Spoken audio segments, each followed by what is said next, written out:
Alors, dans ce premier exemple de passage de la suite à la fonction d'un modèle discret à un modèle continué, nous allons nous intéresser au SMIG. Donc, un patron de société, connaissant votre grande qualité de mathématicien, vous a demandé de lui fournir un modèle mathématique lui donnant la valeur du SMIG horaire brut au 1er janvier de chaque année. Là, vous vous êtes dit, tout à fait, le modèle adapté, c'est celui de la suite. Donc, vous avez fixé les éléments de modélisation. Donc, on va partir l'année 1, ce sera l'année 2013, ce sera le premier terme. Et ensuite, chacun des termes donnera le SMIG horaire brut en euros à cette date. Donc, on voit le premier terme U1 qui correspond au 1er janvier de l'année 2013. Eh bien, il vaut la valeur du SMIC, c'est-à-dire 9,43 €. On a ici la valeur pour 2014, U3 représente 2015, etc. Et vous avez tracé la représentation graphique de ce modèle. Alors, c'est un modèle très simple, mais qui apporte déjà un certain nombre d'éléments.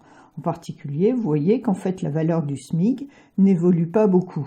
En 2013, elle valait à peu près 9,50 € et là, en 2020, elle vaut un tout petit peu plus de 10 €. Voilà.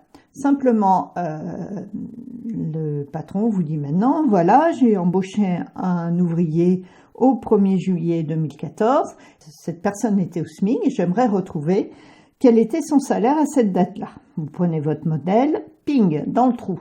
Vous n'avez pas la valeur. Donc, le but ici de passer de la suite à la fonction, ça va être d'obtenir des valeurs intermédiaires, d'être capable de dire pour n'importe quel jour de l'année à combien était le SMIG. Donc, il va falloir aller voir une personne de métier pour lui demander, pour comprendre comment relier les points. La personne en question, ça va être le gestionnaire de paye. Vous allez venir le voir et vous allez lui dire, voilà, j'ai un modèle qui me donne le SMIG au 1er janvier de chaque année et j'aimerais avoir la valeur du SMIG pour tous les jours. Et là, le gestionnaire de paye va vous répondre, écoutez, c'est pas très difficile. Le SMIG n'augmente qu'une fois par an, au 1er janvier, et là, d'une certaine valeur. Et tout le reste de l'année, il vaut la valeur qu'il avait au 1er janvier. D'accord? Donc, pour tous les autres jours de l'année, ça sera la même valeur qu'au 1er janvier. Alors, pour représenter les choses de façon plus lisible, parce qu'ici, c'est vraiment très serré, donc j'ai revu mon échelle. Voilà. Donc, en clair, j'ai augmenté l'échelle ici. Alors, petit aparté, pour que ça rentre dans ma vidéo, j'ai coupé ici. Vous voyez que je recommence qu'à 9 au lieu de commencer à 0. Ça change complètement la perception visuelle de la suite. Vous le voyez? Là, on voit que le SMIG n'augmente pas beaucoup. Pourquoi? Parce qu'ici, on voit la variation qui est relativement faible, qui est de 0,5 € sur combien d'euros? Sur 9,5. Tandis qu'ici, la variation qui est toujours faible, qui est toujours de 0,5, eh bien, on la voit sur même pas 1 €.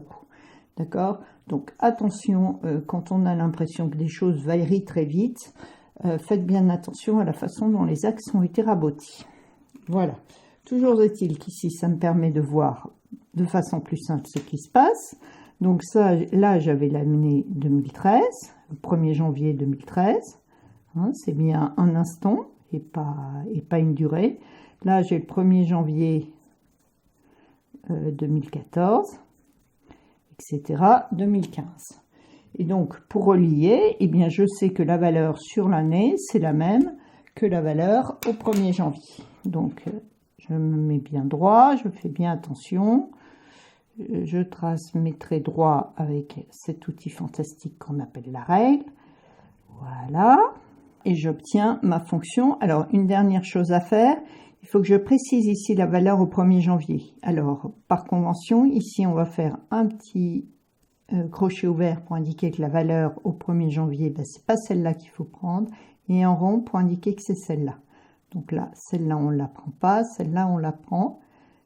Et donc, j'ai changé mon modèle discontinu, qui était celui d'une suite qui donnait la valeur du SMIG au 1er janvier de chaque année, en un modèle continu, qui me donne ici la valeur du SMIG pour tous les jours de toutes les années. Voilà, d'une certaine façon, j'ai relié les points. Oui, d'accord, je vous entends crier. Effectivement, madame, vous avez relié les points avec des trous. C'est vrai. Qu'est-ce que ça veut dire? Ça veut dire que ma fonction, ici, que j'obtiens, n'est pas continue. Mon modèle est continu, c'est-à-dire qu'il donne une valeur du SMIG pour toutes les dates comprises entre le 1er janvier 2013 inclus et le 31 décembre 2020 inclus. Donc la fonction est bien définie sur un intervalle. On dit que le modèle est continu. Par contre, la fonction elle est discontinue, c'est-à-dire qu'il y a des sauts. D'accord? Je ne peux pas suivre le tracé de ma fonction sans jamais lever le crayon. Eh bien, ces discontinuités sont dues au métier qui est derrière le modèle. Le SMIG, il augmente de 20 centimes, de 10 centimes, de 5 centimes, enfin d'une certaine valeur, tous les 1er janvier. Et ensuite, il ne varie plus. Fonction constante, le saut, fonction constante, le saut, fonction constante, le saut. Donc effectivement, on ne peut pas, dans ce métier-là, obtenir de fonction continue, et c'est normal qu'on ait, entre guillemets, relié les points de cette façon-là. Cette modélisation par une fonction en escalier est assez classique, et on la retrouve dans beaucoup de situations où on a un effet de seuil.